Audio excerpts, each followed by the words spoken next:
Shut up and sit down.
Shut up and sit down.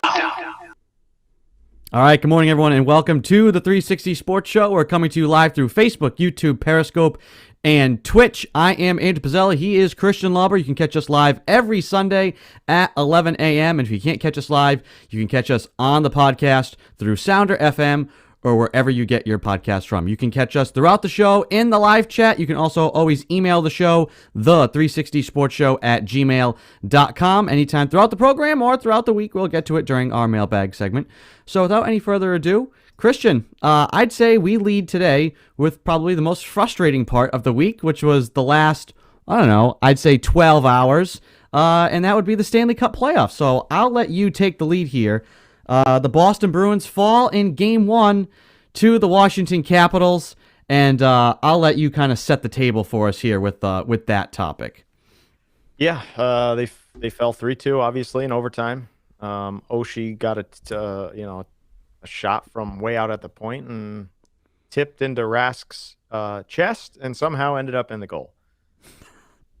Not sure how it happened still. I still have no idea. I mean, the puck was on edge when it came through his 5-hole there, but it is one of the weirdest things I've ever seen. It looked like he pooped out the puck and it just rolled right behind, which for Tuukka Rask is quite fitting. So that's a hell of a way to end it. But I'll just start with Rask because he's the easy one. That goal should not go in. Maybe it's a bounce, bad bounce, whatever you want to call it. But if it lands in your chest, it can't squeak through the 5-hole and just roll in behind you. So I'll start there. But that being said, I'll lead with this stat. The Boston Bruins attempted 63 shots, right, in all situations. Okay, 52 5-on-5.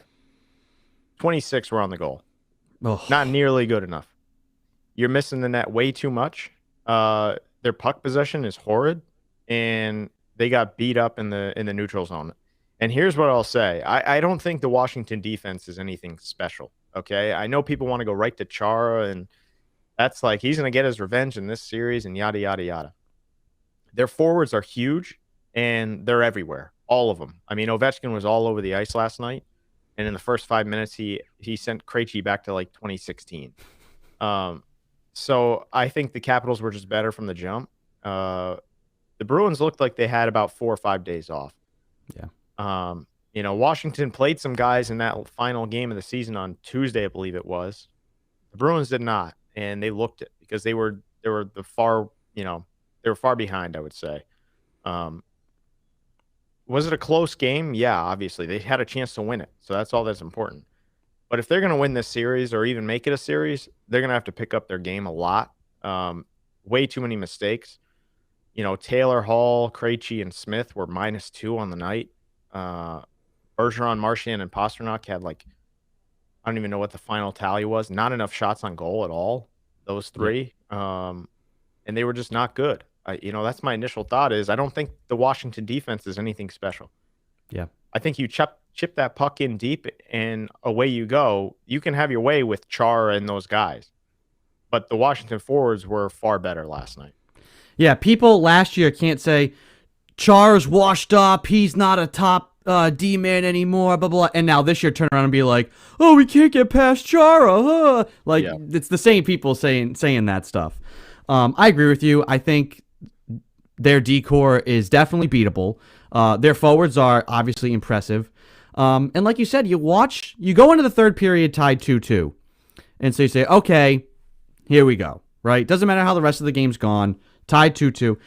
And you just never saw, there was maybe one sequence where the power play, which took time to get organized too in the third period. Yeah. Nothing is more frustrating than, okay, here we go on the power play, and you don't even get a shot attempt till there's like 40 seconds left. That's frustrating.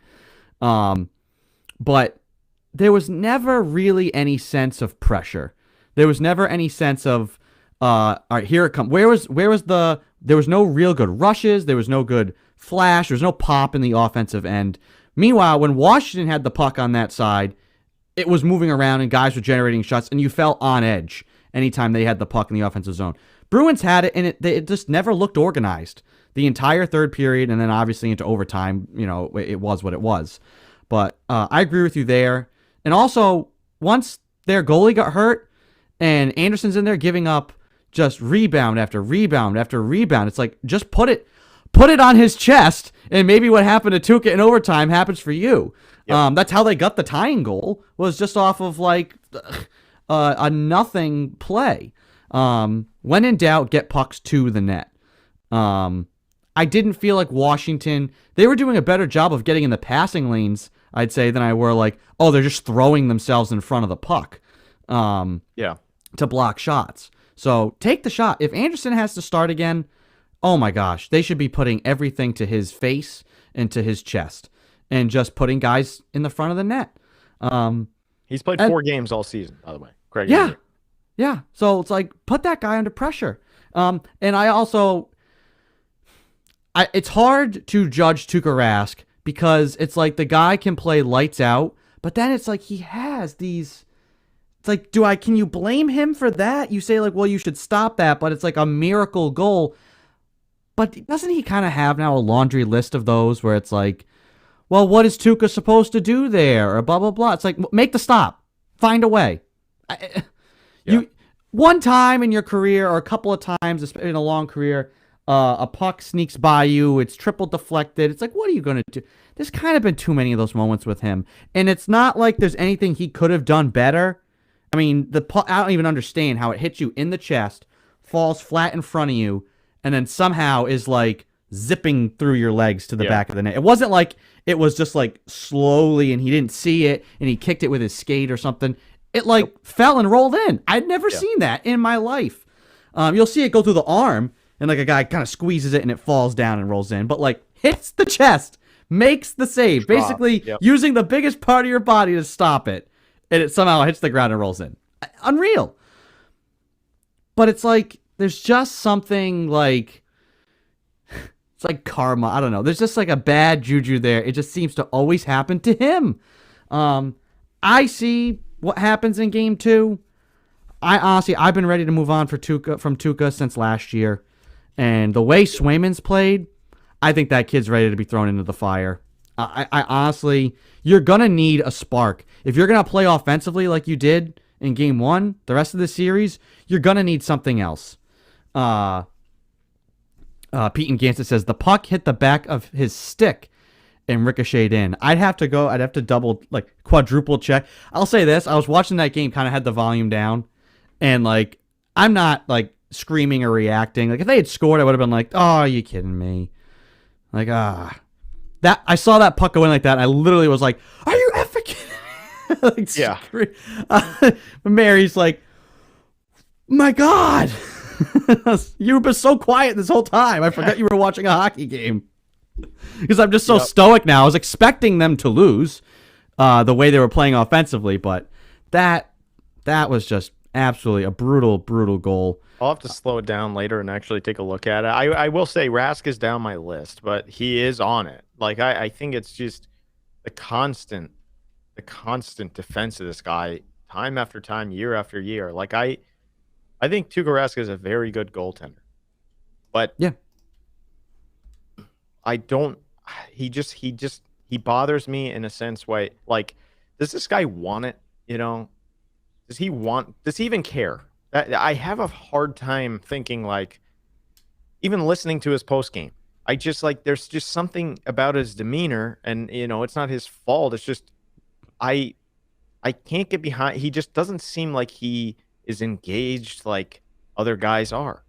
Maybe that's a goalie thing. I don't know, but he's just not the type of guy that's like, yeah, I missed that. We'll get him next time. This, that, and he's just very like, oh, I didn't see the replay, but I had a couple of bounces off sticks tonight, so I don't know. Oh, he's the first though. Like if he felt like he knows that's his fault, so he's not going to say anything about, oh, I didn't see it. If there had been like the slightest like, oh, so and so was in the crease, he would have been like, I saw the replay 87 times. Like it's obvious. Like that's usually how it is. Yeah, I don't know. But again, he's down my list. He is down my list. Hopefully they bounce, like you said, that game off, I think definitely affected their rhythm. Hopefully they can come back here in game 2.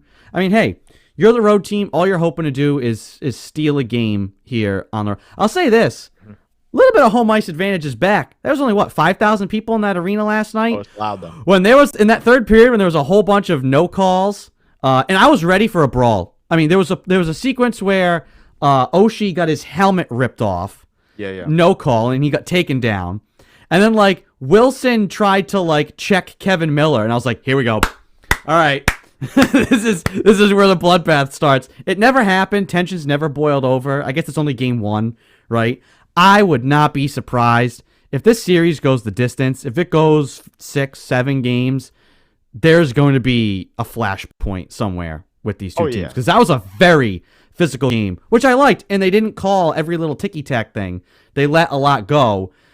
That's kind of why when there's like a knee-to-knee kind of a trip, it's like, it's so by the book, we have to call it with Pasternak that they, or Taylor Hall, I think, got clipped. But for the most part, that was playoff hockey. And the fans were booing the crap out of the refs, and you could hear it, which sounded good. Sounded like a packed stadium with only 5,000 people. Yeah, I'll take it. And then I think they raised it here back in Boston as well. So fans are starting to make a difference, at least a little bit anyway. It's a lot different than a bubble scenario, so that's good. Yeah. But just going off the game, I think the Bruins stood up to the physicality just fine. Perfectly. On the back end. Their forwards, I just don't know how long they can go. I don't know. They're getting the crap kicked out of them. Krejci, like I said, first 5 minutes, Ovechkin comes and just freight trains them, and it looks like he got up and he popped right back up, but it looked like he was in 2011. Like, did we win the thing? So I don't know. It's just like I'm worried about the forwards. That's the biggest thing. Pasternak too. His hesitancy. The guy, he doesn't want to get hit, which I don't necessarily blame him. But he doesn't want to get hit, so he gets rid of the puck too soon, or they just did not look good. They looked, overpowered on the front side. I think they're back in, especially with Lauzon and Miller, who, I mean, pretty much got decimated by the Ovechkin line, just matchup-wise. Yeah. But they can stand up to physicality, which is good. Having two guys like that back there instead of smaller guys like Krug, Grzelcyk. So I think on the back end, they're more equipped, like, Blues wise in 2019, it was like, oh man, they're gonna get crunched, time and time again. This, like, they can stand up to it, but the forwards, I just don't see. They just definitely didn't have the will last night. I don't know what it was. They didn't have that extra punch, and they're gonna have to be a lot better offensively. I did not expect it to go quite like that, where they're taking 68 shots and putting like 20 on goal. It's just not good enough. At least. This is still, I mean, there are young guys sprinkled in. There's still so much veteran experience on this team. Going down 1-0 is not a kiss of death. I mean, they're 5-2 in their last 7 series when they lost game 1. So a veteran group's been around. They'll bounce back. Now go down 0-2. Obviously, it doesn't matter how much experience you have. Your odds diminish. It's all about game 2 now. Quick note, you said the physicality. Ovechkin, I mean, he's younger than I thought because he's been around for forever. He's only 35, which is now like a teenager in sports these days. Most guys playing in their like 40s. But he was throwing his body around. I mean, there was times guys tried to like stand, like he's like dumping in at the blue line and somebody's trying to like give him a big check and then they end up on the ground. Yeah. There was a couple of those where he was just bulldozing his way right over people. Or somebody's coming to try and lay the hit, and he just bounces off of it, spins, and cuts through. That guy is still impressive. Very impressive at his age. I think there's still some laziness in his game on the back check and things like that. But, man, last night I thought he was one of the best players on the ice. I mean, he was everywhere. He was hitting people. He got a goal in front of the net. And, I mean, I think once you punch through and get that cup, it's just like, you know what? You know, you get that feeling of, like, we know how to win. Yep. And also this Capitals team worries me. They've been bounced in the first round the last 2 years. So that's got to be a team that's, looking to recover a little bit here this year. And unfortunately, the Bruins are in that path. Yeah. I will say this. I'm glad. I initially thought that it was Wilson because it happened so fast.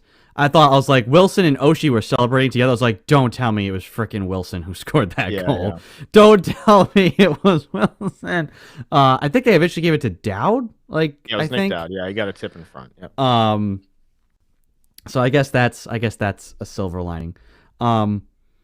Is that the biggest thing for Game 2? Is just put pucks on the net. The rest of it will take care of itself. Just put pucks on the net. I feel like it's a simple adjustment. Yeah, puck possession and get pucks on the net. I mean, they have to get through the neutral zone. They have to find a way to get through the neutral zone. They clogged that up last night. If Washington's everywhere. So they had to chip it in deep, and then by that time, it's a clean breakout, and you're going the other way. They have to get pucks in. They have to get some zone time and put pressure on these guys. Because, like I said, Washington's D-core is not something that's, like, overly bearing, and they just have all these studs back there. I think they're beatable back there. It's just their forward group is so good, and they're big, and they're physical, and they knock the crap out of you, so you don't want to go to these dirty areas. But they're going to have to find a way to do it because otherwise the thing's going to be over. And by no means is it over. I think the Bruins have been counted out way too many times with this group. They have good leadership in there, and they come right back and win 5-1 on Monday. Who knows? Yeah. But you go down 0-2, that's rough. So, especially against a team like Washington. So, I would hope they would split here, but even so, until you get to like that 3-0, 3-1 stage, I still give them a shot just based on this group of players and what they've accomplished in the past. Now, obviously, they only have one cup, but they've been here before, down 0-1, down 0-2. So, it's by no means over, but they have to play much better if they're going to get through this series, whether it's 5, 6, 7 games. I was going to say Game 2 tomorrow, 7:30 p.m. I love the 6:30 starts on the weekday games. People are like, "Oh, what a weird start." I was like, "No, please, thank God." Say like Game 3 is one of these like triple overtime affairs. I might still be in bed by 11 o'clock. Yeah. I am so happy. Earlier starts. Yes, thank you, NHL. Woo! One league finally listening. Yeah. What's the big deal? I don't know. It's an hour early. And also, 6:30 means 7, so. No, it's true. Yeah. Like coverage begins at 6:30. Yeah, exactly. Puck drop will be 6:47. Yeah, some random time. But last note on this, I think you kind of hinted at it there, but you're still confident that this series has got a long way to go, right? Yeah, I think they'll bounce back. I just, even if they go down 0-2, I still don't think it's over. It's just a matter of how they play. If the eye test tells me they're getting run over again, then maybe it is just over and they're just going to be outmatched. Yep. But the forward group, if they play better, I mean, they're still in it. It's only one game, so. Yep. 4 games today on the NHL slate. So if you want to just kick back, relax, if you want to watch a little meaningless basketball, you could tune into the NBA, but their regular season is all but over. Everybody's kind of slotted into their spots. But NHL, Stanley Cup playoffs, it's the best thing around. And it starts at 12, so 40 minutes from now. The Islanders and the Penguins will play. 3 o'clock, the Wild and the Golden Knights. 7:30 tonight, Lightning and the Panthers. And then the nightcap, Calgary and the Canucks at 10:30.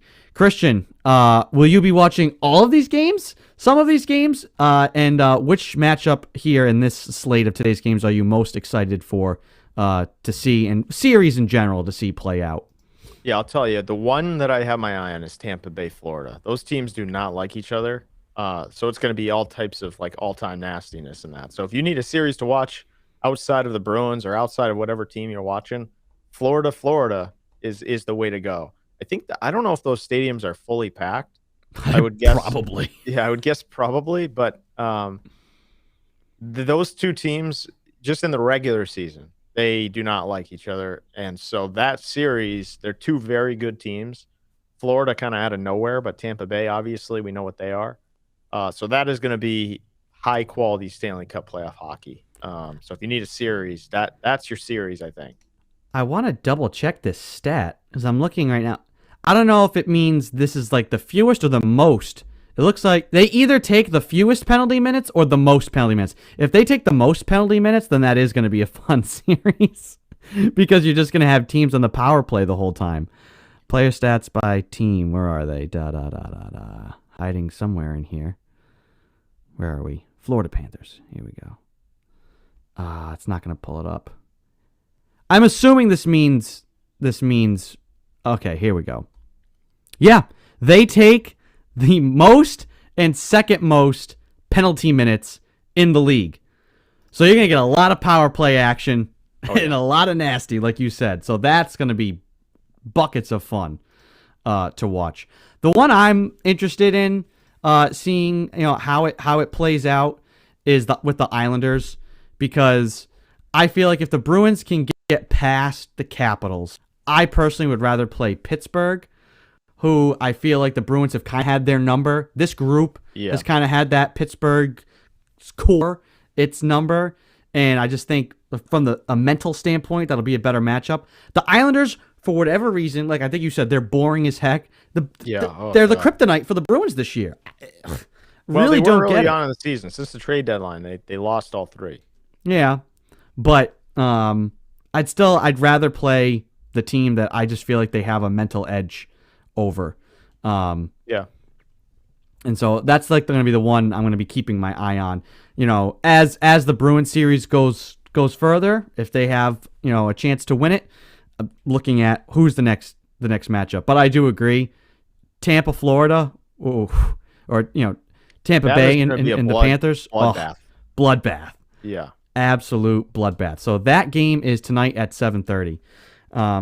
Other big news from the week. So if you still have any NHL questions throughout the show, feel free to drop those in the comment section or email us at the360sportshow@gmail.com either right now or throughout the week, and we can answer them as we get them. But we're going to transition here to the NFL. The schedule has been officially released. We've been getting the WikiLeaks of the schedule throughout the week. And finally, the full NFL schedule is out. And last year, because, we had absolutely nothing else to talk about, we broke down everyone's schedule, which does not make for good radio. Instead, we will do this. I do want to play around with the New England Patriots schedule, since we do have a big Patriots contingent listening. Anywhere else in the internet here, listening, tuning in, if you really want to hear us break down your team's schedule, we'd be more than happy to oblige. But since the majority of our contingent right now is Boston sports fans, we will pick through the New England Patriots schedule and give you our thoughts. I'm trying to pull up an actual. Okay, Christian, here we go. Let's run through this quickly. I'll try and keep a record here so that I can see how we each pan out here. Okay, Thursday, August 12th, preseason game number 1 versus Washington. Win or loss? No, I'm just kidding. Let's we'll start there. Are you excited that there will be preseason games this year as opposed to last year when they did nothing? I could give two craps about preseason football, I'll be honest. It'll be fun. Now here's what I'll say, though. I will be excited to see Mac Jones. So that's why you'll have a reason to watch if you're a Patriots fan, just to see that aspect of it, because you have a quarterback now sitting on the bench who's supposedly supposed to be pretty good and can come in and play. So any other preseason, though, no, I don't care. But this one, yeah, sure. For the quarterback situation, yeah. I'd say it's important only because I think there's going to be guys that need the reps. I think so much of last year, I mean, look at a guy like Cam Newton, right? And if you want to make excuses, you can say no off-season programs, barely anything in camp, no games. And so how are you going to get any sort of reps with anybody in consistency if you can't practice, especially against live competition? So I think it'll be good for football in general. Outside of just the Patriots, it'll be good for the product for teams to have preseason games. Are they going to be fun to watch? No, they're never fun to watch. Unless you're someone like me who wants to see, like, oh, great, this 7th-round pick is going to get a chance. Is this the next Julian Edelman? Right? Like, that sort of stuff is fun to follow. You're not following to see, like, if they win or lose. You want to, like... As we noted on the show, crappy players excite you, right? You hate good players. I do not hate good players. Preseason football should be right up your alley. I do not hate good players. All right, so, Christian, let's see. This is the difference in mentality, right? You go to a game. You're at, let's say, let me think back to, okay. Say you could have gone to a Patriots game last year, right? You're at the 49ers game when they let go of the rope and that thing started getting ugly. Middle of the third quarter, are you like begging out and saying, screw it, I'm going to go get in my car, I want to try and beat the traffic and get home? Or do you sit there for the entire game? I'm probably out at that point. See, that's different. See, I think, you know what? I paid to be here. I'm getting every single penny that I paid for this seat. And I get excited. You know what? Hey, maybe we'll get to see X, Y, and Z guy who would never get a shot get in there and play. This is what I'm saying. So it's just like, I have the mentality of, okay, we're getting blown out. Might as well just beat the traffic, right? Whereas you're like, I'm going to get my money's worth and watch these absolute suckbag players play football. Maybe so. Hey, I can say, hey, you know what? I saw that guy get his shot. You never know. Somebody gets in there, makes like 5 grabs, scores a touchdown. I mean, that's how. Hey, listen, that's the Julian Edelman story, right? The guy is sucking it up in training camp and runs a punt back in the preseason. Gets Malcolm Butler, same deal. That guy was in every single moment of that 2014 preseason. Making plays. Granted, it's like, well, it's the fourth quarter against so-and-so. It's against the Giants. You know, half these guys won't be in the league, you know, tomorrow. But that's where he cut his teeth and made the team. They called him Strap because he was basically like strapped to all the players. That's how good his coverage was. I feel like that. Now, listen, am I excited that my team's getting blown the hell out and that's why those guys are in there? No. But I see that as, it's like the silver lining, right? Hey, the Celtics get blown out. Maybe I get to see Taco for 5 minutes. Get to see what he can do, right? I don't want it to be the case. You know, I'd like to be up 30 and those guys come in. But, I just know if there's third stringers in the game, I'm going to see you pop up in the stands. You'll be there. I just know. As soon as third stringers start coming in, it's just like, now the game is on. Now it really begins. Yeah, I don't know. I look at it from that standpoint where I get excited. Like, hey, there's guys who are going to be able to get in there. We can see what they can do. And now, actually, with legitimate preseason games now, like you said, Mac Jones, and he's going to play. He's going to play in the preseason. So we're going to get to see a little bit of him. Nick, so we're going to start. We'll break down the schedule. But first, Nick says, I heard the Pats have the 6th easiest schedule this year. Not exactly sure on the definitive number. I'll tell you who has the easiest schedule in the NFL. The Tampa Bay Buccaneers. Yeah, they're going to absolutely wipe the floor with just about everybody. People are asking, are they going to go 19-0? And I was like, possibly. But sorry, you have to go 20-0 now. Imagine if Brady goes 20-0 without Belichick. I think Bill actually... The hysteria. Bill would say, like, okay, never mind. I can't win just win a Super Bowl now, and I can't win a Super Bowl with a crappy quarterback. I have to win with no quarterback. We're going to do, like, direct, like, a center direct pass, like some obscure, like, 1940s loophole offense. You know, they'll bring in Joe Tooney to play center, and David Andrews will be quarterback. Yeah, something like that. You know, we're going to run guard screen.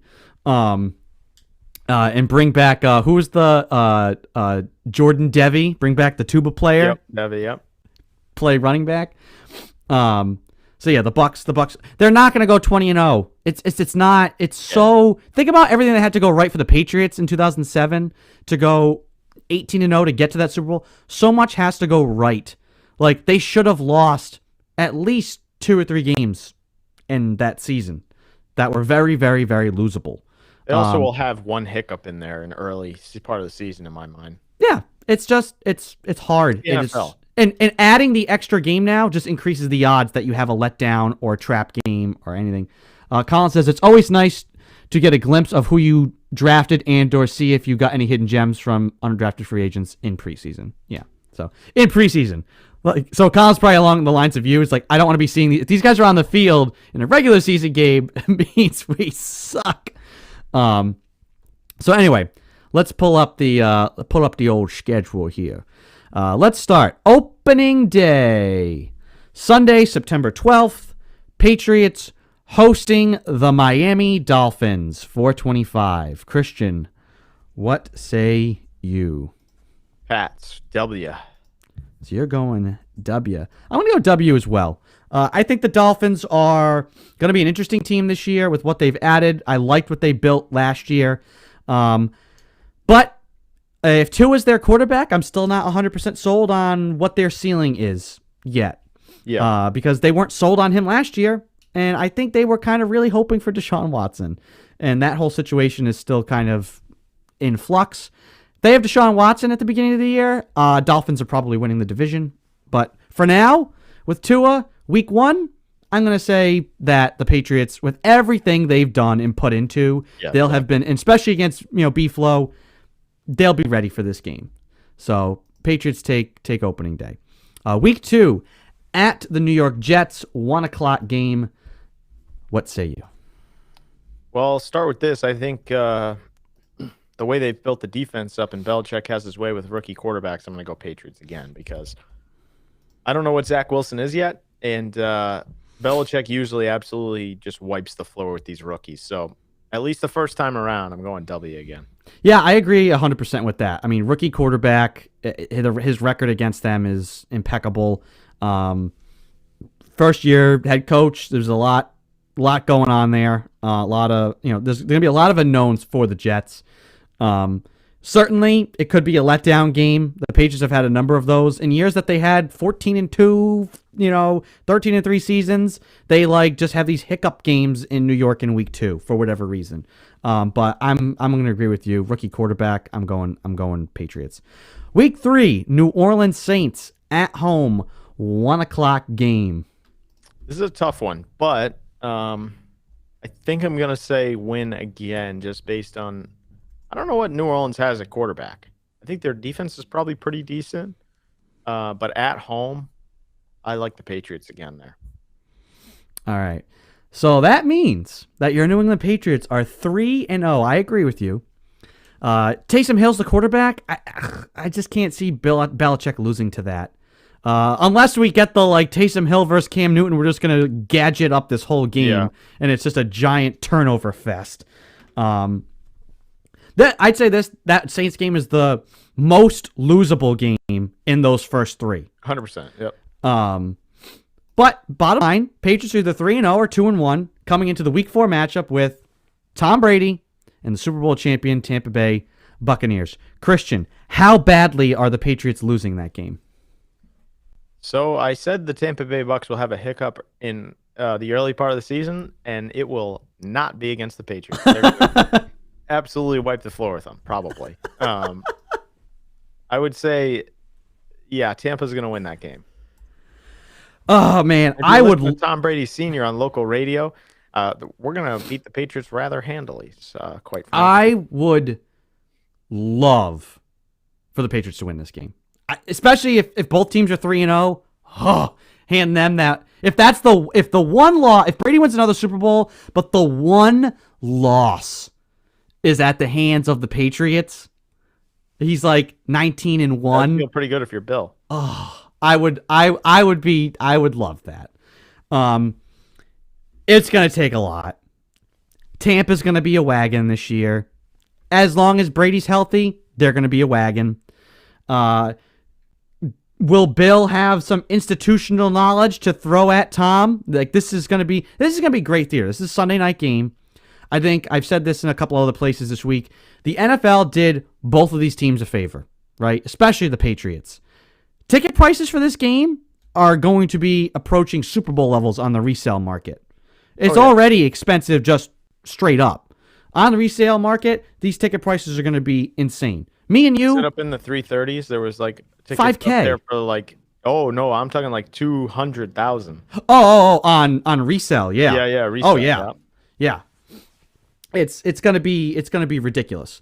So the NFL did the Patriots a favor because guess what? even if the Patriots are like 0-3 or they're 1-2, there's still going to be, it's like you don't know how bad it is yet. Maybe you get Mac, if that's the case, maybe you get Mac Jones versus Tom Brady in week. Like, there's so much of that going on. There's going to be a lot of build and a lot of theater going into this game. I just don't see a way. I think just as much as Bill has institutional knowledge on Brady, Brady's got the same on Bill. And we're going to get to see that matchup, which will be fun to see. Will we see Bill throw out some crazy defense that he's had? Just to see that chess match between those two is going to be fun. Yeah. Because it's more about Tom versus Bill in the defense than Tom versus Cam Newton or Mac Jones. Right. The one bit of intrigue will be is like, what if the Bucs get up big early and Cam gets benched and Mac Jones comes in and like leads some sort of comeback? Like that's good stuff. Phenomenal. That'd be awesome stuff. So even if the game is going sideways, then we get the theater of Mac Jones coming into the game and like, what could this be? Something like, there's just going to be so much. I think the game, no matter what the outcome is, unless the Patriots get like down by 30, Mac Jones comes in and throws like 4 picks and they lose like 63-5. They get like Patriots get like a safety early in the game. It's like 2-0, and then we get a field goal in the fourth quarter. Something stupid. I think this game will be fun, no matter what, no matter how you turn it. Unless it's that ugly, it's going to be fun. So that's the first loss we put on the schedule for the Patriots. Next is at the Houston Texans, October 10th, 1 o'clock game. I'll let you go first. It'll be a win, I believe. Now, there's a lot of questions with the Texans because of Deshaun Watson, so I'm assuming he will not be playing. And at that point, look out. I think the Patriots should mop that one up if Watson's out. I'm going to say loss, and here's why.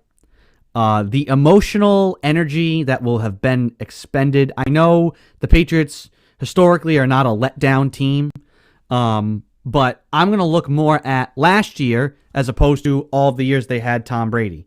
Last year they had plenty of games where you said, well, the Patriots always bounce back, and they didn't. Until they played like the suckbag Chargers in week 15. So I'm going to go ahead and I'm going to say this is like, no matter how the Bucs game goes, this is like scheduled loss. This is just emotional letdown on the road. Say Deshaun Watson isn't playing. I think it's probably because maybe he's facing some sort of league suspension. And guess what? 4-game suspension, week 5, he's back, baby. And he's PO'd and wants to prove a point. So I'm going to say loss there. I just think it's a weird spot to go on the road. Now, obviously, if Deshaun Watson isn't playing and it's, I don't even know. What's the rest of their quarterback room? What is the Texans quarterback room I have no idea. That's why I picked the Patriots to win. Let me see. Houston Texans roster. Let's see. Let's see what they got for something named Ryan Finley.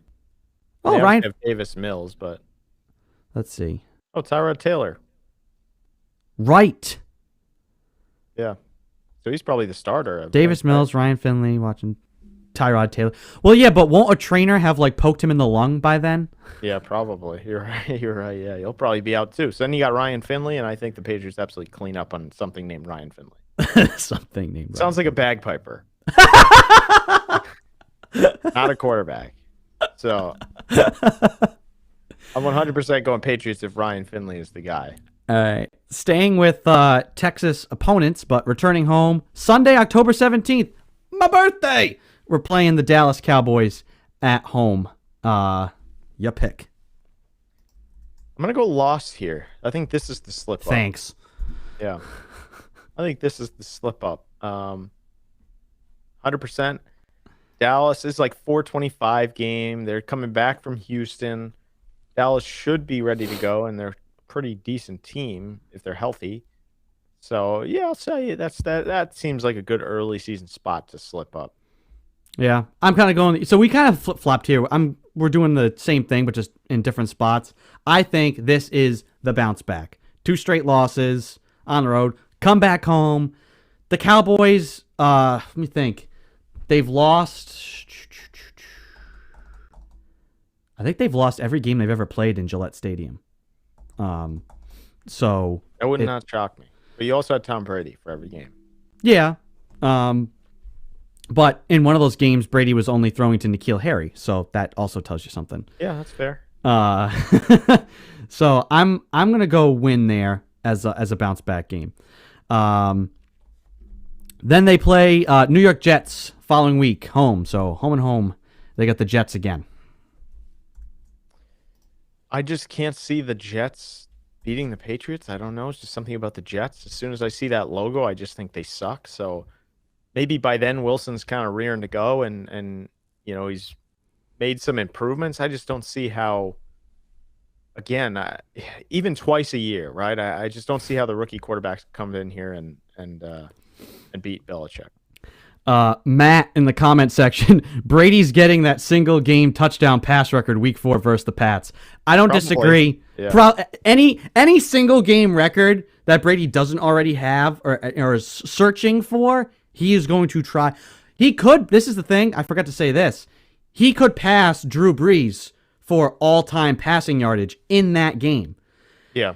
Do they stop the game? It's an odd situation. Usually you'd feel like the opponent wouldn't stop and say, like, with that last pass or, at a timeout and, like, let's have, and it's like, he's on the rope. But Brady's back in New England for that.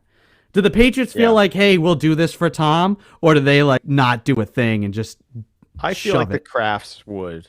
I feel like they would. Just like I feel like they're going to do some type of, homecoming ceremony or something like that for him. Does Brady get booed?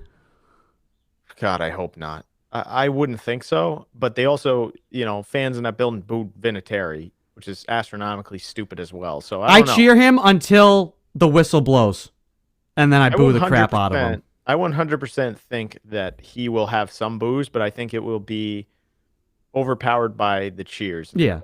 When he's announced, and if they do a ceremony, I'm not booing. I'm applauding everything that guy did. The minute it's like the clock's ticking, game started, boo the heck out of him. Look out. Boo him. See, I wouldn't do it. I would still root for him. I'm still Team Tom a little bit. I don't know. It's sour taste in my mouth that he went and won a Super Bowl and Belichick took Cam Newton. Yeah. Nick also says Dallas defense is garbage, so he's saying W. Let's try and we'll kind of blow through these here. So So Jets, you're saying win. I'm also saying win. 2 road games at the Chargers and then at the Panthers. I'm saying win versus Chargers, loss versus Panthers. I think the Panthers are a little on the come up. Still don't know 100% what they have, but that's another one. It's like that's just a weird game. Daring though. You're daring Mr. IC Ghost to beat the Patriots. He's the starter. True. I don't see that one happening. I go opposite. I'm going to flip there. I think you're right. I'm forgetting that Bridgewater's not there anymore. So you're going to go loss versus the Chargers, win versus the Panthers. Yeah. Okay. Even last year the Patriots kind of own that ass, as they say, against the Chargers. But second year of Herbert, the guy's a stud. And I think the Patriots are going to lose some games here, so I think they get outmatched in that one. Next is Cleveland Browns home game. I say loss. Cleveland's going to be good. Cleveland's ready to make another jump, I think. I like that team. This is a tough one because I think Baker Mayfield, I still don't have the utmost confidence in him. I don't even know. I feel like I have the Patriots going undefeated at this point. No, you don't. You got 3 losses. Okay. All right. Yeah, I'll go loss there because I think. Actually, you know what? No, I'm going win. Changed my mind 6 times in a row. I'm going win. At home, 1:00. I still don't. Even though the Browns kind of broke through last year, I still don't have the confidence in them. Something about the Browns logo, just that poop brown helmet, I just can't get behind. At the Atlanta Falcons, I'd say the fact that this game is late in the season also helps the Patriots because the Falcons, if they're early on, I think they're maybe feeling like, hey, new head coach, we added some pieces, we're ready to have a better year. By time week, whatever this is, rolls around, middle November, they could be having another horrid season, and maybe they've benched Matt Ryan. Who knows? I'm going to go win just because. Yeah, I'm going win as well. I don't know. I don't believe in the Falcons. Haven't believed in them since that Super Bowl at all to win anything, even a flag football game. Next up is the Tennessee Titans, another team who I just feel like there's just a lot of shine is gone from them. Some of their pieces kind of got pilfered here this offseason. Yeah. We expected a lot more of them this year. Didn't really deliver. I'm going to say the Patriots win that game. They finally get some revenge on Vrabes. I'll just give you two quick ones here. There's their back-to-back losses here. Titans, Buffalo. Oh, okay. Well, me and you were splitting. Wait, no, wait, hold on. Yeah, we're splitting. I'm gonna say they beat the Titans and lose to the Bills. That's interesting. Don't play the Bills until December 6th at Buffalo, Sunday night game. 2 games in 3 weeks against Buffalo. That's a tough stretch. Yeah, they followed it up with at the Colts, which could be a Saturday or a Sunday. That old flex schedule in there. Weird, yeah. I'd say this is a loss, too. I mean, the Colts are a team that I think is Super Bowl ready. If Carson Wentz is playing up to Carson Wentz's abilities, is Carson Wentz playing.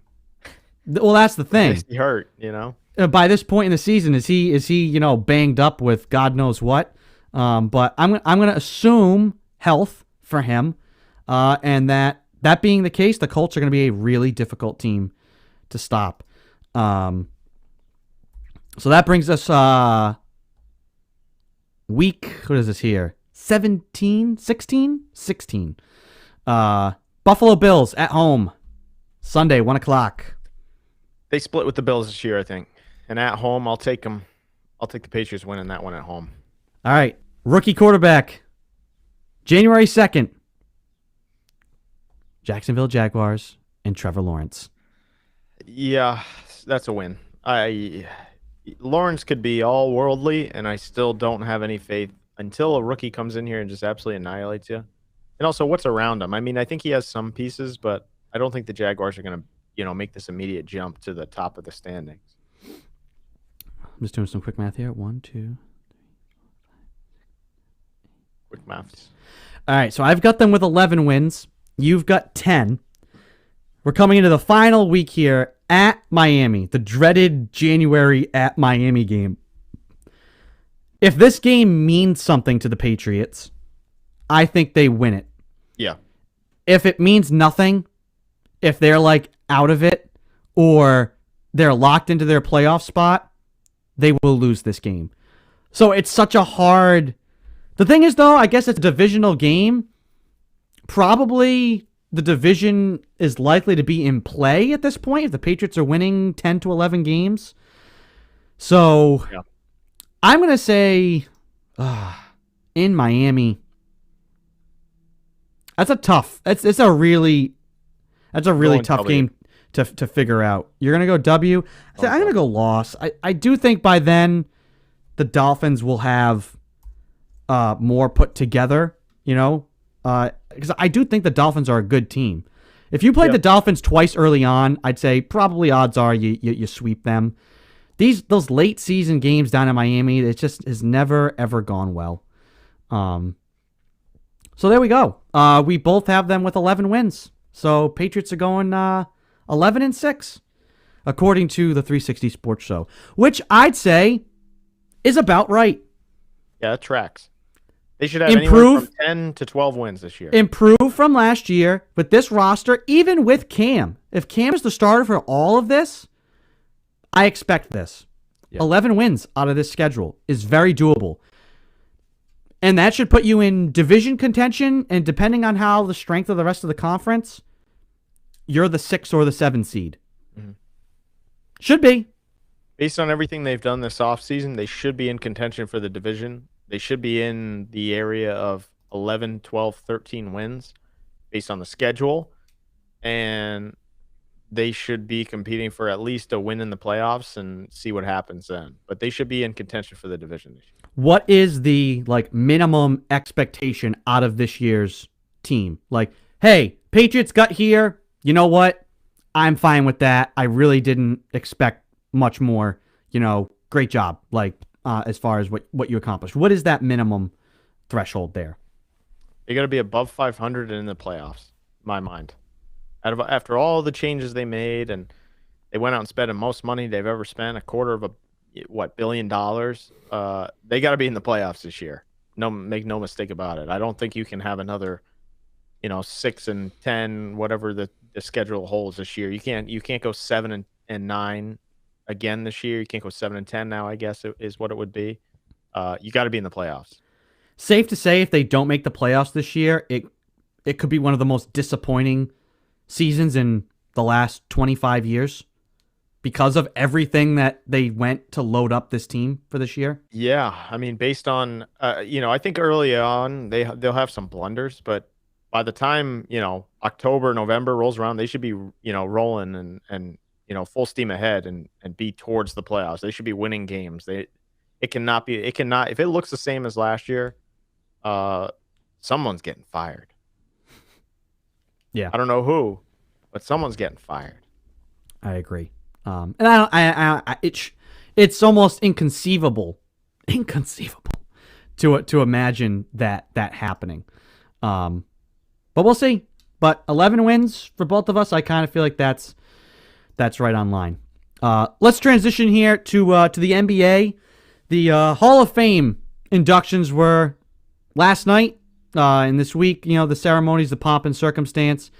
Tim Duncan, Kevin Garnett, and Kobe Bryant. What a class. Is this the greatest Hall of Fame class ever? Ever? I don't know. Is it up there? For sure. I mean, the three of them were like, generational talents, number one. They all won something. I mean, let me just, I took this down from Paul Pierce's Instagram. He was at, with wait. Is this an not safe for work content here? Oh no, this is fine. Okay. Yeah. No, nobody's getting fired from ESPN for this. I would say, he had a thing up about Kobe and Kobe's resume. 5-time NBA champion, 2-time Finals MVP, 18-time All-Star, 1 MVP, 4-time All-Star Game MVP, 11-time All-NBA First Team, 9 times All-Defense First Team, 4-time scoring champion, 33,500 career points, 2-time Olympic gold medalist, and Oscar award winner.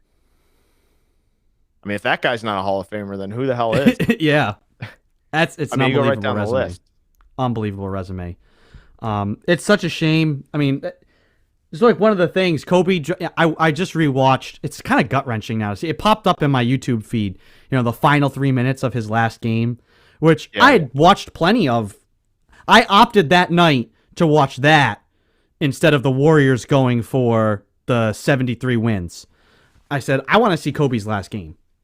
This is more historic to me, especially when they're like, "Oh, they're just letting him shoot the whole night." Yes, I'm tuning in to see this. And people get on him for like, "Well, he scored 60 points, but he has I think the second most shot attempts ever in a game." Yeah. I mean, he shot all night, but I look at it like, all right. That being said, he was down 10 with 2.5 minutes to play, and won the game himself. Yeah, and the other team knew that he was going to do it himself, and he won the game. Couldn't stop him. He's going to shoot 60 at times. 40 years old, and he did it.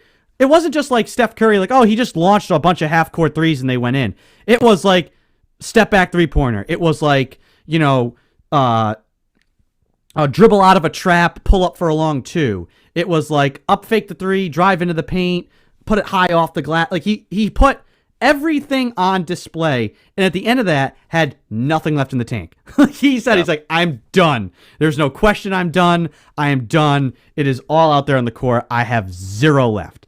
And it's still awesome. It gives you goosebumps to watch, and it always did. But now watching it and seeing, it's not even seeing him, but his family's there on the sideline too. It's just so gut wrenching. And I miss that we didn't get to have him.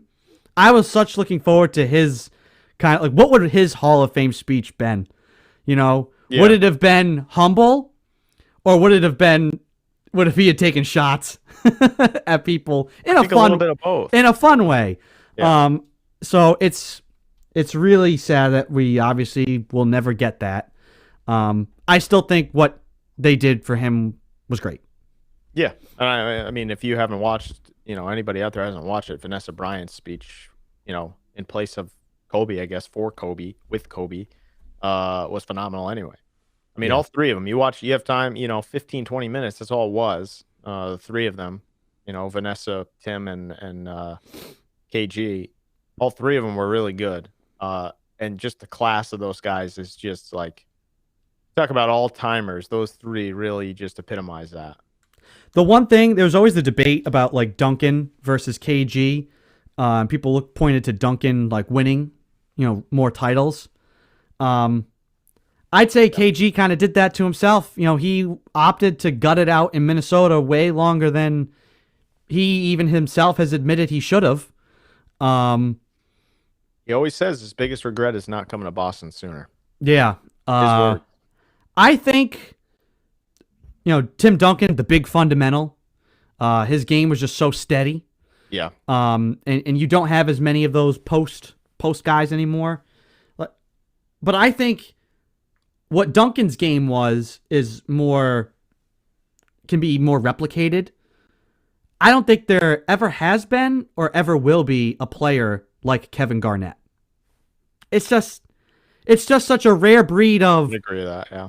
The height, the strength, the ability to handle the ball. I mean, early on in his career, it's still later in his career too, but he's taking guys off the dribble. If for that time, late 90s, early 2000s, now we have guys like Kevin Durant, but Kevin Durant is not the offense or the defensive monster that Garnett was either. He's doing it at both ends of the floor, and then just the raw intangibles, the intensity, the ferocity. KG is one of a kind. So they're all one of a kind, but I feel like there will be other Kobes, right? Yeah. If Jason Tatum decides to have the same Mamba defensive mentality, he could be a Kobe-like player. Michael Jordan was Kobe before Kobe, right? So, you have these guys that can be repeated.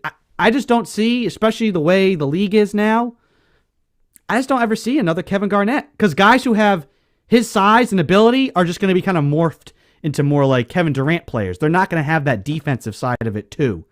And if they do, then they're a unicorn. And how often do you get unicorns? It's just not. So they're all great. Kobe is the best player out of all three of them, I think, hands down. But no one will ever repeat what Kevin Garnett was able to do and what he was as a player, I think. You just talk about not only his leadership, but just the guys, will every night. You don't see much of that anymore. That guys give it 110%, 82 games a season, or whatever amount of games you're out there for. Garnett was one of those guys that cared every night. He'd want to blow you out so he could get a breather, probably, but his intensity was just unmatched on every time he was on the court. Now, he did go after Zaza Pachulia, which, I don't know how tough you have to be to go after Zaza Pachulia, but his intensity was unmatched. He set one of the most bone-crunching screens I've ever seen. It was Game 7 versus the Hawks in 2008. And Zaza was just a pud that whole series. And he got called for a foul, but it really wasn't. It was just because it was such a brutal screen. Yeah. Rondo got the ball, and Garnett just planted himself at half court and he squared and planted himself. And Rondo just sprinted right past him. It's a blowout. Nobody on the Hawks yelled screen, and Zaza just boom right into the Jersey barrier. Probably needed it. And nobody said anything. Other people have compared Anthony Davis to Garnett. Could Anthony Davis be that guy? And I'll say this. Anthony Davis is a tremendous defensive player. He has the ability, right? He can match up and do a lot of the same stuff. It's tough to say he doesn't have the same post game because I think he could. Today's game doesn't almost let that guy go and operate there. He's definitely more athletic. As much. I'll say this, though, about Anthony Davis defensively. I've sat near half court to see both of those guys play, or near the court side. Garnett is calling out everything. His quarterbacking of the defense, and he's saying, hey, he wants to go to that right-hand hook. He wants to go there. Don't bite on the three. Hey, he likes to go left. hey, watch that back screen. Like, he's caught in, like, inbounds plays. He's like, hey, listen, he's going to set the brush screen here, sag back here, watch for that guy. If he curls, you switch. He's calling out the other team's plays, and they're like, I guess we should still run the play? I don't know. Yeah. Anthony Davis doesn't do any of that. Well, the demeanor is totally different between the two of them. I mean, Yeah. that's pretty clear. And, Yeah. I mean, look, AD is more athletic, but that's the way the game is. He's a better shooter, I would say. He can shoot. He has more range, and he's more athletic, but it's not the same. Yeah.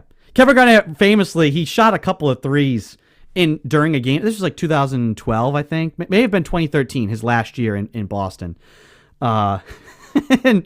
And they asked him about shooting threes. He was like, "Listen, man, can I shoot threes? Yes, I can shoot threes. I'm not gonna shoot threes. I don't want to be out there and it's like Scal, shoot. No, man, that ain't turning into me. I ain't doing that. Can I shoot threes? Yes, I can shoot threes. We got Paul to shoot threes. We got Jet to shoot threes. I ain't gonna shoot threes. Yeah. If he played now, he probably would be taking a ton of threes. He definitely had the ability. Yeah, guaranteed. Mike in the comment section says LeBron could be that post guy. He has been. A big thing for LeBron in the change in his career, where he really altered his career, was Game 6 against the Celtics in 2012. That Heat team is on the brink of getting eliminated.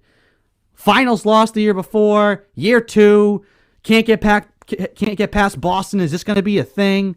What's LeBron's legacy going to be? Still without a title. And he said, you know what? I'm big. I'm strong. They don't have anybody who can check me if I just plant myself 5 feet from the basket. And that's what he did for an entire game without getting bored of it.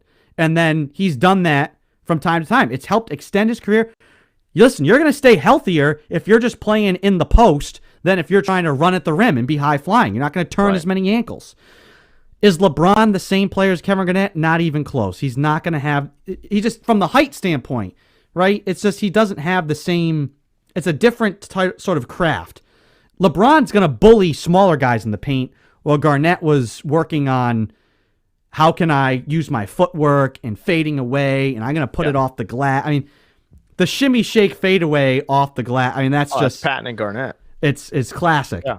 Well, he also, like, in his time, Garnett was more athletic than a lot of those, 6'10", 7-foot guys, right? So he could do a number of things in there. He could step out behind the free throw line and, hit a jumper from there, but he could go inside, take a tough foul, go ahead and and one, or he could do that same kind of athletic fake or pump fake and go underneath. Like, Garnett could do much more than a lot of those guys during his era. Yeah. He also says Rasheed Wallace was a KG type. Kind of. I mean, those two played together. Rasheed shot threes way more. He was more of an offensive player. He did have defensive ability. He was a decent defensive player. She did not bring the same defensive mentality and intensity every single night that Garnett brought. They had Ben Wallace for that. Yeah, that's true. Those Pistons teams. So if you combine Ben Wallace and Rasheed Wallace, Ben Sheed Wallace, then you've got Kevin Garnett with a 3-point shot. Speaking of Ben Wallace, you want a little quick update for next year's inductees? Absolutely. This is a good list. Paul Pierce, Chris Bosh, Chris Webber, and Ben Wallace. At least so far. That might be it. I don't know. But they have gotten the call for next year. Yeah. All deserving. I mean, the only one you might finagle on is Chris Bosh, but I feel like that's more of a Chris Bosh. Chris Bosh. I think because he's looked at as like the third guy in Miami. Did you need him? Blah, blah, blah. But then you look at like, hey, the guy did win. And you look at his numbers. It's actually, he's higher up than you really think.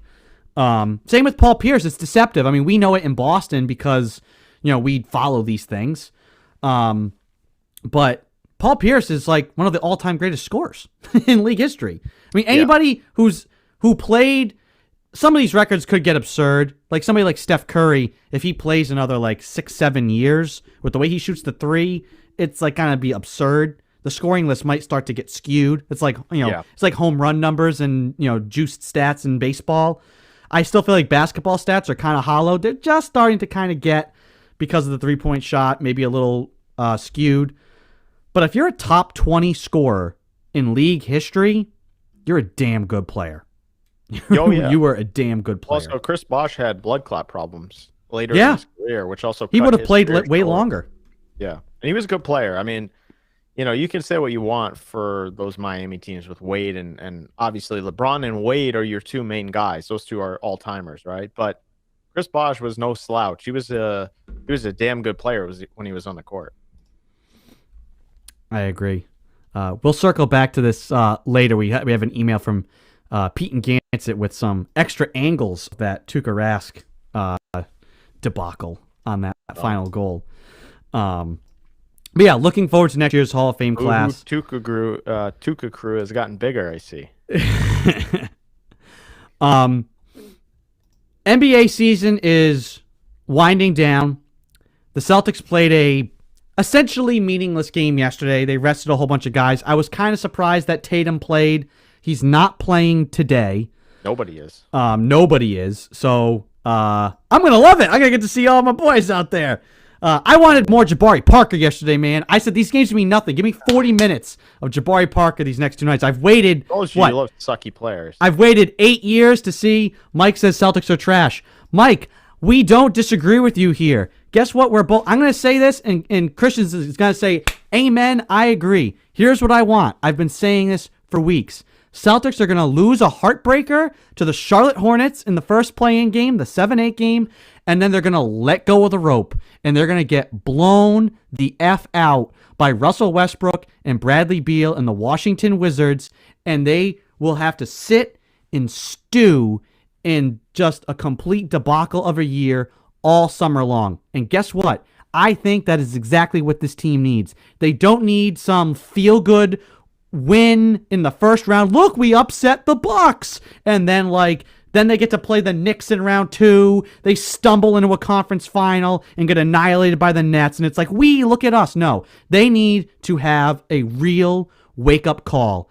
They should have nothing to feel good about this season at all. I don't want anything to feel good about because I want them to have an honest assessment of themselves from top to bottom this summer. Because that's what they need. I think they can come back next year and fix some things and be right back in the mix. But for the way this year has gone, no matter what excuses you want to put on it, COVID, injury, nothing has gone right. Agreeable. Bottom line is, I think for them to get their head screwed straight, get absolutely wiped off the face of this playoff run. Oh, I thought you were going to go planet there. I was going to say that's a little drastic, I think. No. I think they can stay on the planet. Just maybe next year. Come back to Earth. No. Let Gordon Hayward stick a dagger in you and then just bleed out on the floor with the Wizards. That's it. That's how I want this season to go. If they make it into the playoffs and somehow get to game 7 versus the Bucks and they feel well, we didn't have Brown and Smart and Fournier played well, and it's well, let's just kind of run it. No, none of that. I'm not saying blow it up. I'm just saying, can we be honest with ourselves? This team needs some gut-wrenching losses, and not just in the conference finals, to kind of put some things in perspective for them. Because they've had so much success for such a young team. Every team, it takes a long time for guys to win titles. It took LeBron 9 years, 10 years, right, of having expectations and not meeting them and losing and then changing teams. Now, I don't want to see Jaylen Brown or Jason Tatum change teams. I think this team is primed because of the success and the experience they already have. It's just about mentality. Stew all summer and really hate it and not feel good about what you accomplished. They need the time off too. Such a short off season. I think this team just needs it didn't even feel like a break in a new season. They need a come to Jesus moment. Exactly. And it's coming because I'll tell you this, they're not making it out of the play-in. Yeah. They're going to be wiped out before the postseason. And if somehow they make it through, they're going to get waxed in the first round anyways. So at this point, I'm all out on the Celtics. I think it's time to kind of turn the page on this one and maybe look for next year to make some changes. They need some defensive help. They need some bigs. They need a lot of help around Tatum and Brown. I'm probably not getting rid of either one of those guys, but if the price is right for Bradley Beal or something, then maybe I do it. Mike also points out, blow up the team. We have no defense. They have defensive ability. The players they have, they should be a good defensive team. But want to know what defense comes down to? Effort. Trying. And I'd say, and we went over this last week, is it the fact that they viewed the second half of this regular season as essentially meaningless? You know, is it Tristan Thompson telling them, let's just get in? Because that's what he did with LeBron all those years. He also says fire Brad Stevens. It's not going to happen. Guess why? Because they're not going to pay. If we traded Daniel Tice to get like $2 million under the luxury tax, they're not going to fire Brad and pay out the millions of his contract to then also pay through the wall for what an upgrade would cost. It's not going to happen. Brad Stevens is going nowhere. In fact, I wouldn't be surprised if Danny Ainge is the one who's asked to kind of take a step back this offseason and let Brad pick some of his groceries after the debacle that was the Gordon Hayward situation. Oh, good. More sucky players coming to you, to a Boston team near you. You telling me you wouldn't want Miles Turner and Doug McDermott on this team instead of Tristan Thompson and Jeff Teague? I don't think that makes all the difference. Well, I mean, he's leading the league, and he would definitely give you more of the paint presence. Anyways, they have an effort and an energy issue, not a. Here's a note though on how bad the Celtics defense is. I almost didn't believe this when I looked this up. Christian, how far back do you think you'd have to go to find a worse Celtic defense than this year? The 60s. Not that far back. Do you think we tanked in 2013, actively tanked? Celtics defense was better that year. Yeah. You have to go back to 2005, 2006 to find a worse defense than this year's Celtics team. Awful. That's awful. 2006, 2007, they won 24 games, actively tanking. That defense was better. But see, the problem is when you're missing the point here. When they have, even when you're a tanking team, you have guys that are trying to get a roster spot, make a name for themselves. They want to try. This Celtics team does not want to try every night. Yeah. And I don't know if that's a Brad Stevens problem. Because I think Brad's even said, I mean, the way they've managed like Kemba all year long, they've like managed it to just get to this playoff, right? But somewhere along the way, you have to have said like, well, we don't want to just be the 8th seed. You knew this play-in thing was going to happen. They were losing games to Detroit in January. So it wasn't like this is a new thing. Was that the year Pierce and Walker were the only double-digit scorers? I think Walker was already gone. Walker was gone in like 03. 03, 04, yeah. Walker was already gone. So it was just Pierce, and he got injured. 2006, 2007, Pierce got injured, and they actually just said, we're just shelving you because we want that lottery pick.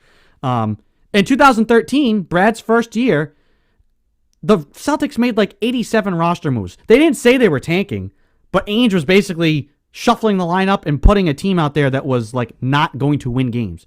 But as you said, that was a reset, yeah. They tried. They were out there trying. They just weren't capable of winning. So we'll see. I personally think I would be fine. Brad Stevens is not going anywhere, folks.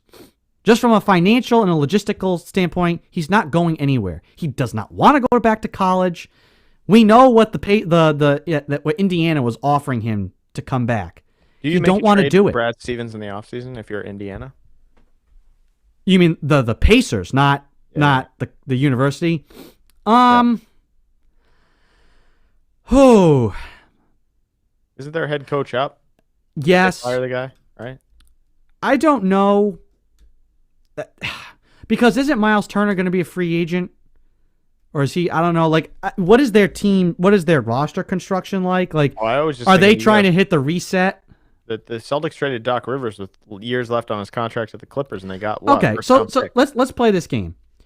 You're gonna either trade, like you're just really out on Brad, but you don't want to fire him because of what it would cost you financially. Like I said, if you're splitting pennies with Daniel Tice on your roster, you're not gonna just fire Brad Stevens to fire Brad Stevens. Right.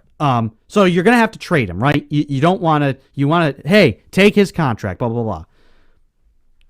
Who do you want to be the head coach of the Celtics? Realistically. I don't know. So that's the thing. I don't have an answer for you. Yeah, but that's you have to have an answer to that question. No, I don't. No, I don't. Yes, you do. No, I don't. You can't just say, "Oh, they'll find somebody." Because what? Are you going to just pluck the next guy out of college? Then what are you doing? You're just resetting. This is not a reset team. If the team has tuned out the coach, you need to make a change there. That's the NBA. Stuff runs its course in the NBA. This is the way the league works. I think partly the players are tuning out the coach. That's just what it looks like on the court. I don't know. I don't see it that way. I see it that way, but I don't think it's for lack of that Brad can't get through to them. I think they're hearing it and they're just not taking it to heart. It's a fine little line between we don't want to listen to the coach anymore because we hate what he's saying, and we hear what he's saying, but we're gonna we want to kind of do it a little of our way.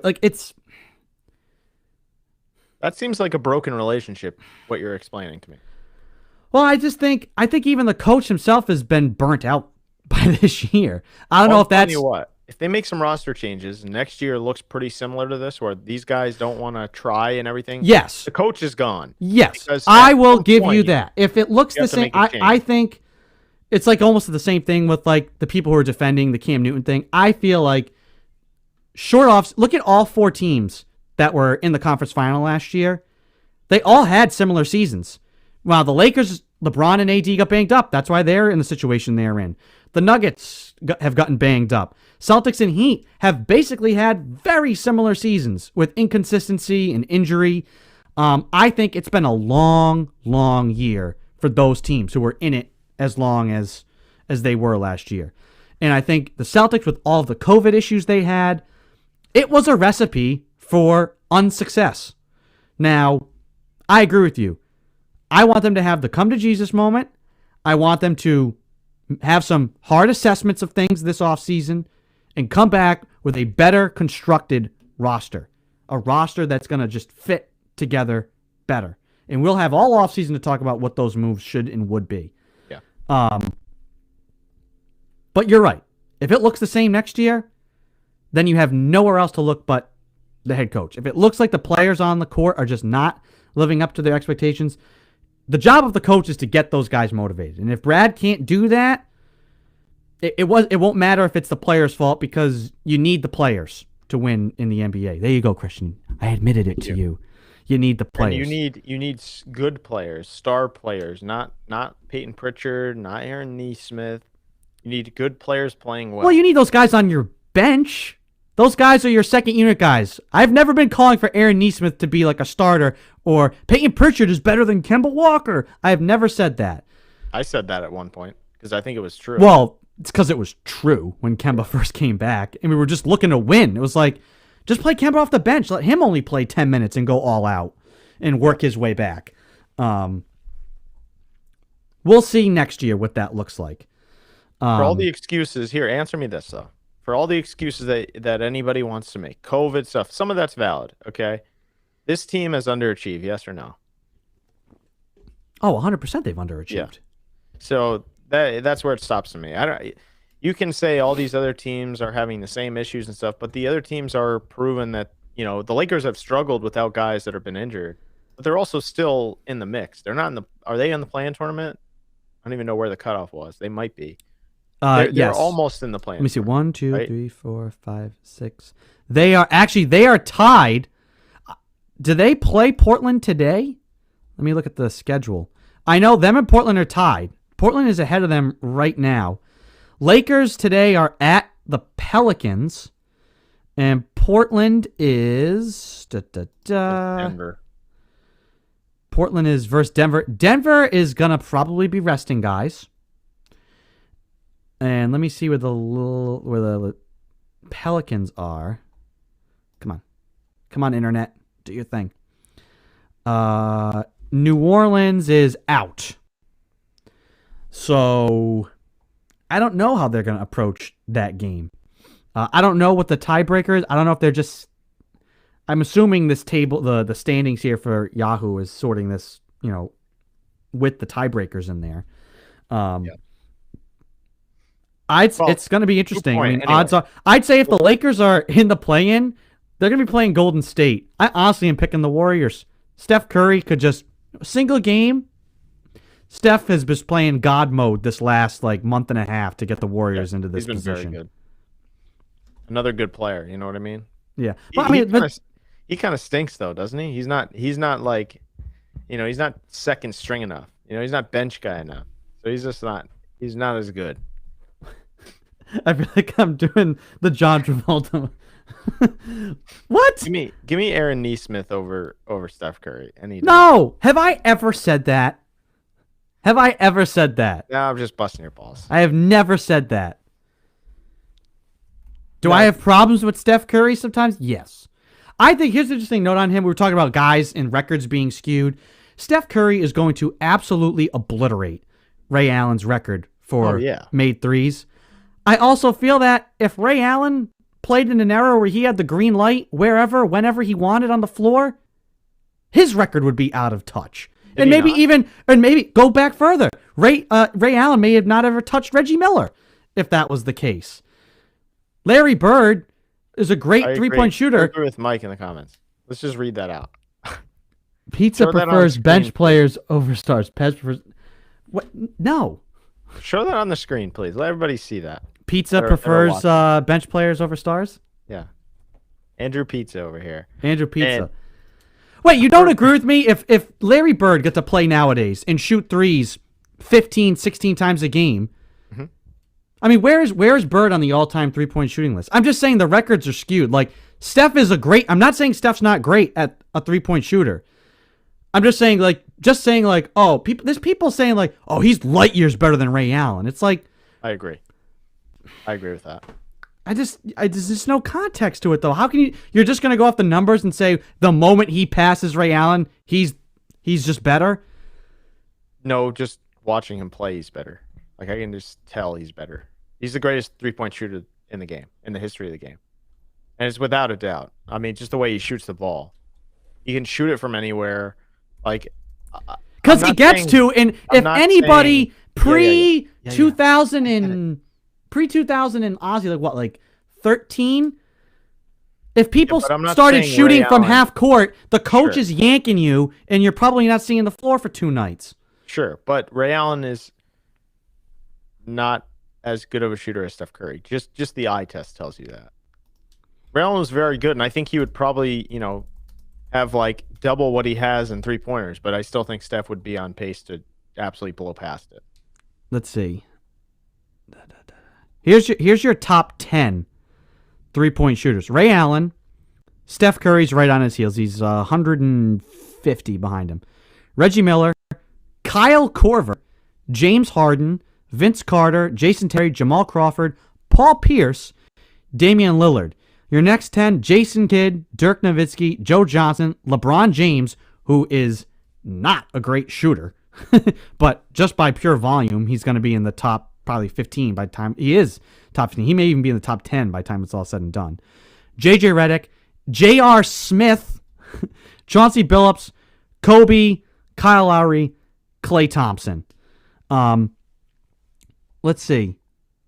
Yeah, I mean, guys who are like Larry Bird isn't even, guys, is he even in top 40? Nope. Where's Larry Bird? Holy cow. I just think Steph's a different breed. You look how effortlessly he does it.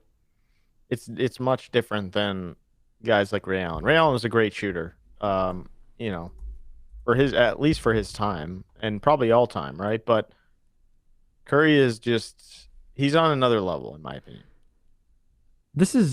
I'm honestly blown away.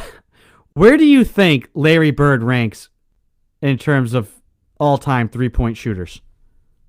The 90s. 250. Wow. That's all I'm saying. Is it's hard.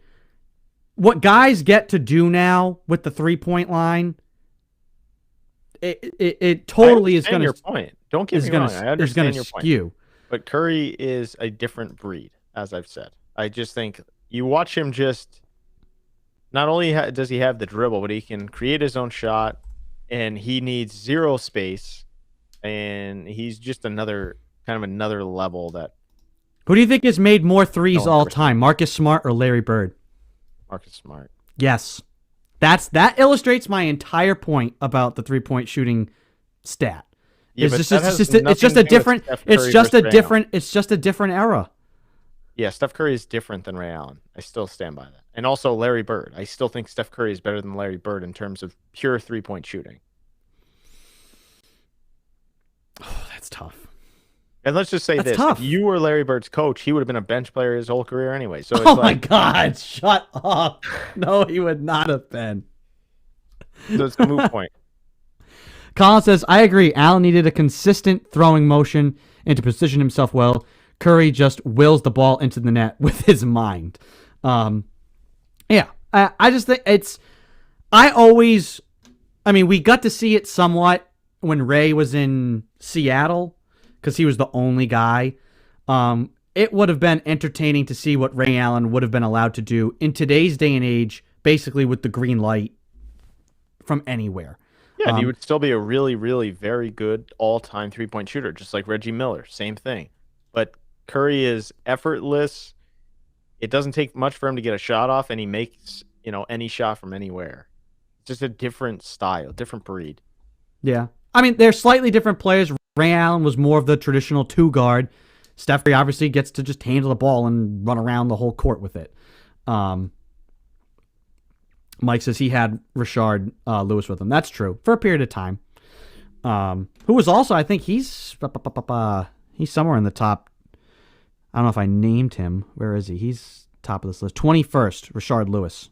All-time 3-pointers. But you look at this, pretty soon, this list is going to be, you got guys like Eric Gordon who are going to finish top 10 in their careers.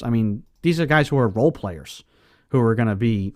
If he takes 10 threes a night, that's what I'm. you're gonna catch up. That's what I'm saying. Steph Curry is different. Still stand by that. Anyways, Christian, now that we kind of have an idea of, we know who's going to be in and who's not. In the playoffs. Because I think the shuffling is just here in this play-in round. But initially, we said Lakers, Nets, finals. That was our pick way back at the beginning of the season. I obviously don't think that's going to be the case anymore, but I'll let you go first with, our way too early, or guys, still kind of, it's not early, but it's pre-tournament starting. Who we calling right now is going to make the finals? Who's coming out of the East and West? If the Lakers are healthy, I still like the Lakers, even if they have to play in the play-in tournament. Outside of that, I would say Clippers, so one of the LAs on the West. The East is tough. I don't have faith in the Sixers, but also this is the year, it seems like, for them, with Doc coming over and the roster changes. Brooklyn, I never know what to think of because those guys can't get on the floor together. But I'll still say Nets. I don't like it, but I still think the Nets, if they're right, they can beat anybody and blow you up by 90. But I just have no faith that they will be. So it's going to be one of the top 3 teams. I'll say that. Yeah. I think you're looking at Bucks, Sixers, Nets, one of them. I have a lot of confidence in Utah. They're the only team that I think has played consistently the entire season. Now, oh gosh, they could just go the way of like the Atlanta Hawks from like 2015 where they're like 60 wins and then they just go in the playoffs. I like to think that the way they play defense, it's just not going to be that way because that team gives the effort every single night, and they also have the star talent. So without knowing what LA's health is going to be, I really don't have faith. I'd love to see Dallas come out of the West. I'll tell you, I think I would take Phoenix over Utah. I just don't know if their young guys are ready for it. I feel like they've had Chris Paul has changed that team. True, but I'm not sure if they're ready. Phoenix has the feel of get to the conference finals, lose the heartbreaker. Like that, I feel like will I be stunned if they come out of the West? Absolutely not. And I think it would be awesome. Utah is much more of experienced team. This is kind of like they've been punching at this the last like 3-4 years. So I'm ready to see them break through. I'd love to see Dallas. I mean, Luka's so much fun to watch. I think the Clippers, Rondo leads the Lakers and then the Clippers to the finals. What great theater. But I have the most faith in Utah. The East, I don't got faith in anybody. I mean, everybody has big-time question marks. Philly, it's just like the monkey on their back of playoff letdowns. Even with Doc there.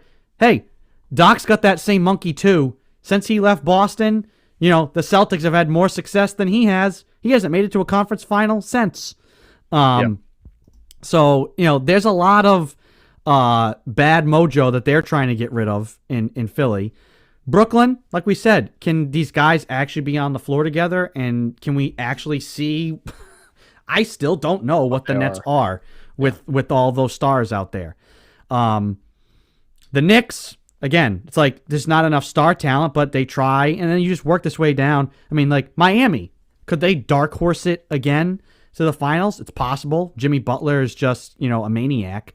I don't see Charlotte, the Celtics. I mean, if the Celtics had Jaylen Brown and you said you could talk yourself into, they get in, they decide to turn it on, maybe. No Jaylen Brown, no shot.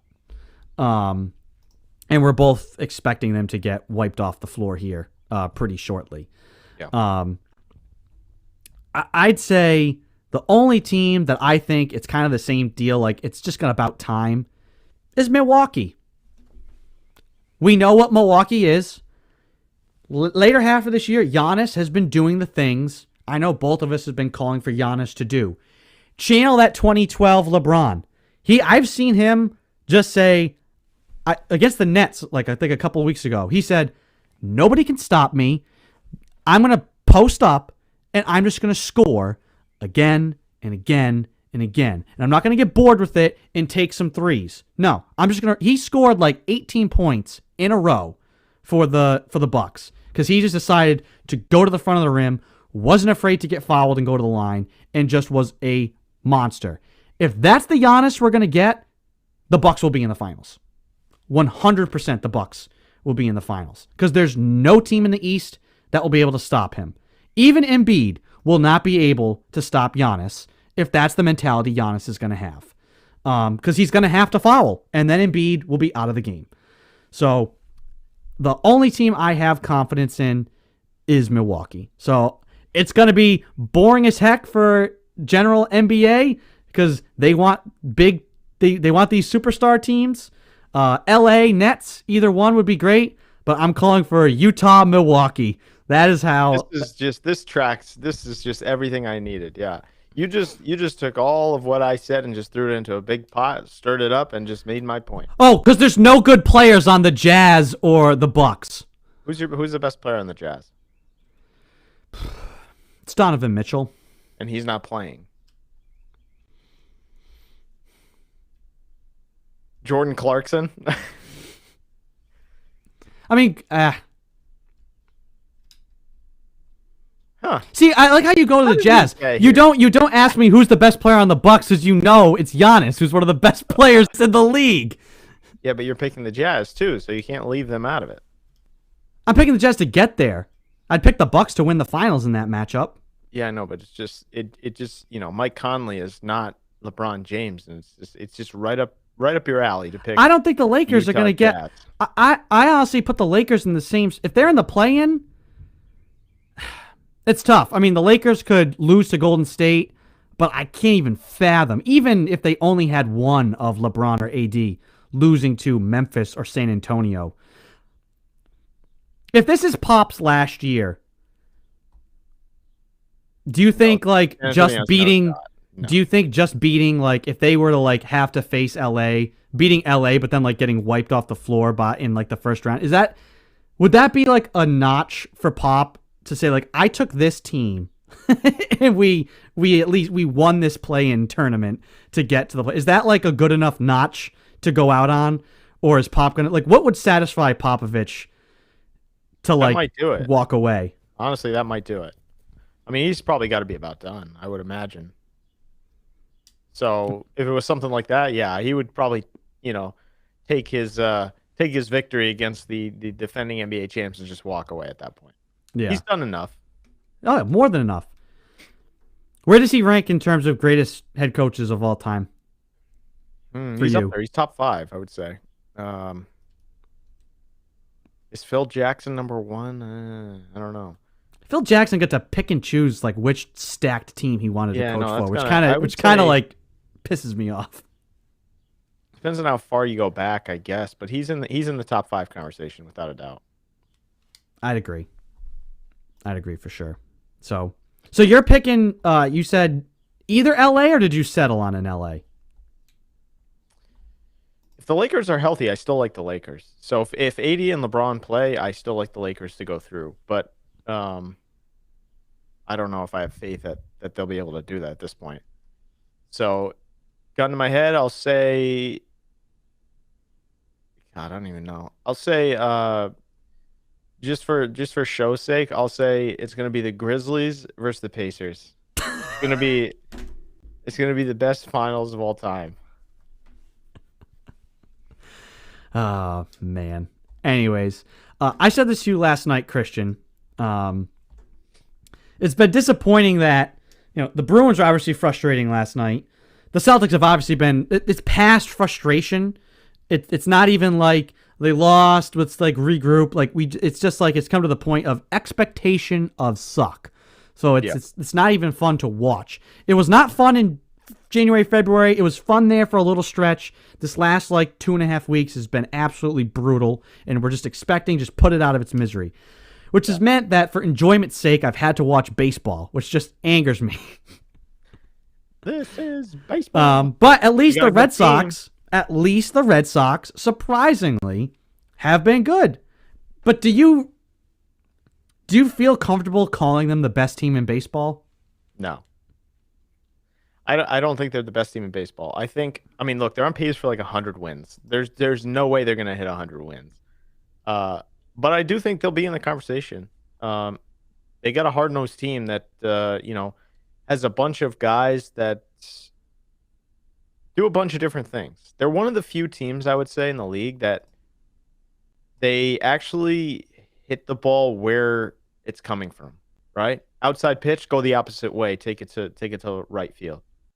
Pitch inside, go to left off the wall. They do a little bit of that, whereas opposed to they're either going to walk, strike out, or hit a home run.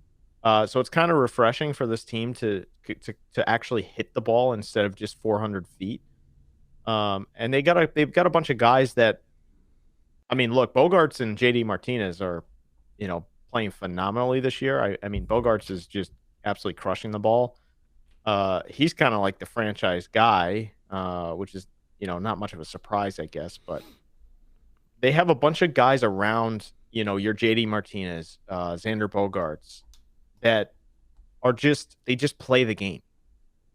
It's nothing more than them just playing baseball instead of worrying about launch angle and spin rate and all this crap. They just kind of play the game, and this is what you get. You get a team that plays actual baseball. They're going to win some games, and they'll be in the conversation there in the mix for playoff. And are they a World Series contender? Probably not, I would say. But, they should be in the playoffs and make some noise.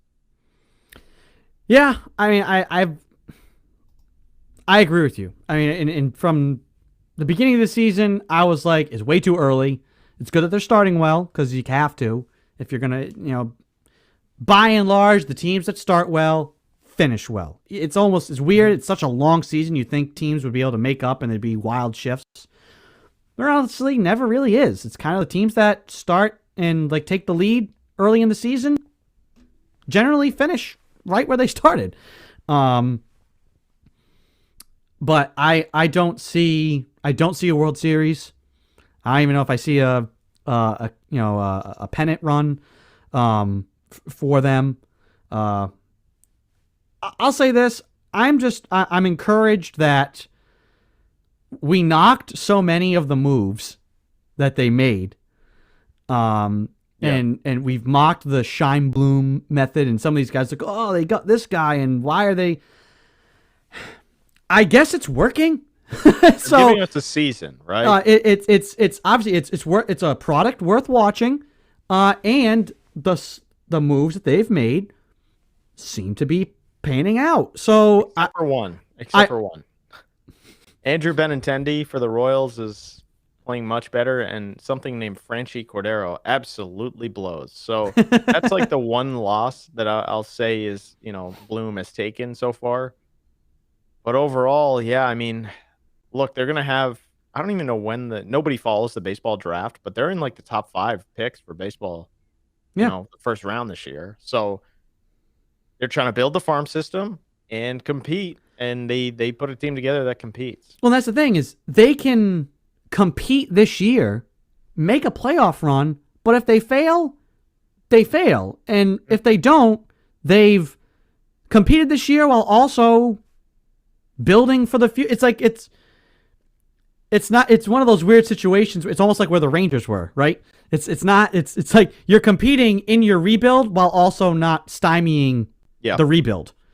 They're ahead of schedule, but they're not like, I don't know. Do you feel like, would you buy anything at the trade deadline this year? With term, yeah. It depends on what you have to give up, but I would say, yeah, I would go after something. Maybe a bullpen arm if I'm them, with term on the contract, maybe a couple of years or something like that. If you can, sell off something, not in your top echelon of players, sure. Do I go like all out? Probably not. I mean, if you're in it, maybe a bullpen arm. That's where I would say is probably targeted. But overall, I think you're looking at more of like, this is what it is. They're going to have a real baseball season, but it's not like they're going to be the Dodgers or anything. Yeah.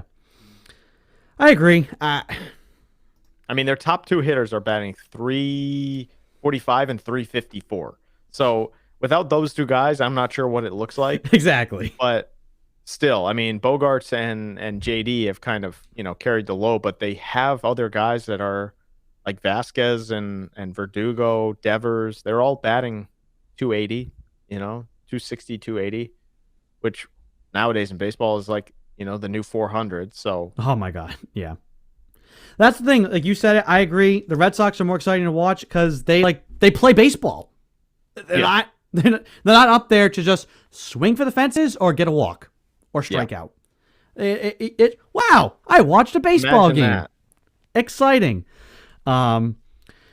Quick scoreboard update for you. We talked about the Stanley Cup playoffs have begun. 4 games today. First one is underway. Islanders and Penguins, no score, almost midway through the first period.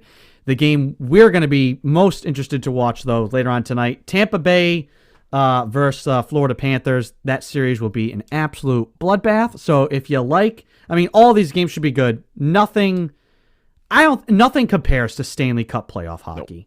Nope. Nothing does. Close. And you know what the best part is? And I said this last night watching the game. Went like 9.5 minutes, no commercials. Yep. You got like scheduled breaks when there's a whistle. And even then it's like 60 seconds and you're back. And I'll tell you, in the playoffs for hockey, that is as much for the players as it is the fans. Yeah. Like, you want to talk about gut-wrenching sports? Just watch any game. Game 1 last night, and I'm still sitting there like tense as can be. Like, it's amazing how much the anxiety comes back. Yeah. So nothing even comes close to that for me. And so you can sit down and watch, similar to like an NFL Sunday. You just watch playoff hockey all day. I would recommend. So I want to try.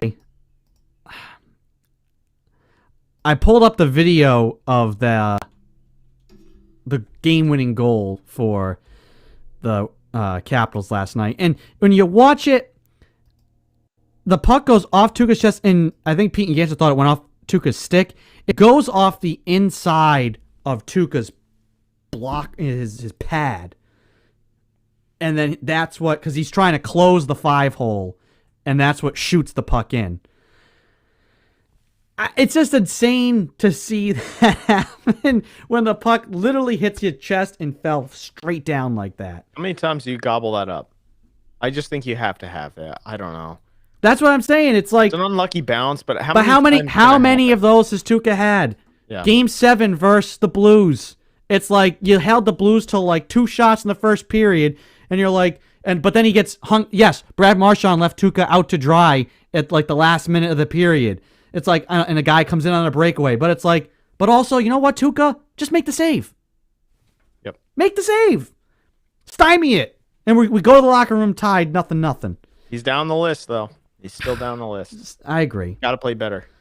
But excited to have playoff hockey back. So that is going to do it for this week's show. Thank you for those who tuned in through the live stream. We are live every Sunday starting at 11 a.m. on Facebook, YouTube, Periscope, and Twitch. You can like, follow, and subscribe to never miss a live show on any of those platforms. You can go back and watch the live stream as well. And if you want to take the show on the go, you can subscribe to the podcast through Sounder FM or wherever you get your podcast from. So thank you for those of you who joined us live. Enjoy the rest of the weekend, everybody. It is gorgeous outside. I am ready to go outside and enjoy it as well. Christian, have a great rest of your weekend. I am sure you will be blowing up my phone throughout tonight and tomorrow with the hockey playoffs. Probably. So enjoy your day. Yes, sir. Take it easy, everybody. Stay safe.